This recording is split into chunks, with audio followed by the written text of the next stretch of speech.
جس نے اللہ تعالیٰ کے لیے ایک دن کا اعتکاف کیا یعنی نفلی اعتکاف، تو اللہ تعالیٰ اس کو دوزخ سے 3 خندقوں کی مقدار دور کر دے گا۔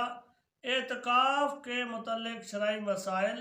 اعتکاف کے لیے چند چیزوں کا ہونا ضروری ہے جنہیں ارکان اعتکاف کہا جاتا ہے۔ اگر یہ چیزیں نہ ہوں تو اعتکاف نہ ہوگا، لہٰذا اعتکاف کے ارکان 4 ہیں۔ اعتکاف کا پہلا رکن نیت ہے، مگر بعض ائمہ نے اسے رکن قرار نہیں دیا بلکہ شرط قرار دیا ہے۔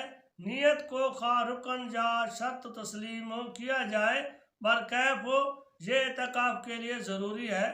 اعتکاف کا دوسرا رکن معتکف کا ہونا ضروری ہے، کیونکہ جب تک اعتکاف کرنے والا نہیں ہوگا اعتکاف نہیں ہوگا۔ اعتکاف کا تیسرا رکن مسجد کا ہونا ہے، کیونکہ مسجد کے بغیر کسی جگہ ویسے ہی بیٹھ جانا اعتکاف نہیں کہلاتا۔ اعتکاف کا چوتھا رکن معتکف کا مسجد میں رہنا ہے۔ اگر معتکف دوران اعتکاف مسجد میں نہیں رہتا تو وہ اعتکاف نہیں ہوگا۔ اعتکاف کرنے والے کا مسلمان ہونا، کیونکہ اعتکاف صرف مسلمانوں کی عبادت ہے۔ معتکف کا عاقل ہونا، لہذا جس کے ہوش و حواس قائم نہ ہوں اس کا اعتکاف نہیں، لہذا دیوانے کا اعتکاف نہیں ہوتا۔ البتہ اگر کوئی اللہ کا دیوانہ ہو تو اس کا معاملہ الگ ہے۔ واجب اور سنت اعتکاف کے لیے روزہ رکھنا ضروری ہے۔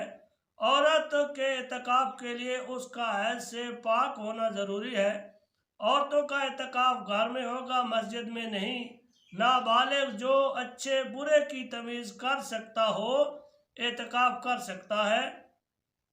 اسلامی عبادات کی جس طرح مختلف قسمیں ہوتی ہیں، یعنی فرض، واجب، سنت اور نفل، اسی طرح اعتکاف کی بھی قسمیں ہیں۔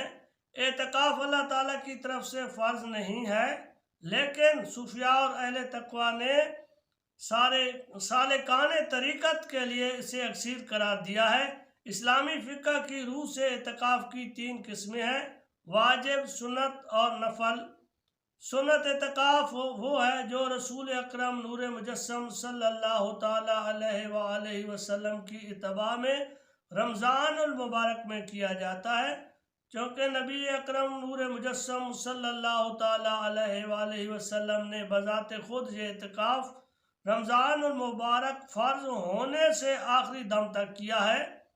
یہ اعتکاف رمضان المبارک کے پہلے، دوسرے یا تیسرے عشرے میں کیا جا سکتا ہے، لیکن حضور اکرم نور مجسم صلی اللہ تعالیٰ علیہ وآلہ وسلم نے رمضان المبارک کے تیسرے عشرہ میں اعتکاف کیا ہے، اس لیے آخری عشرہ قابل ترجیح ہے۔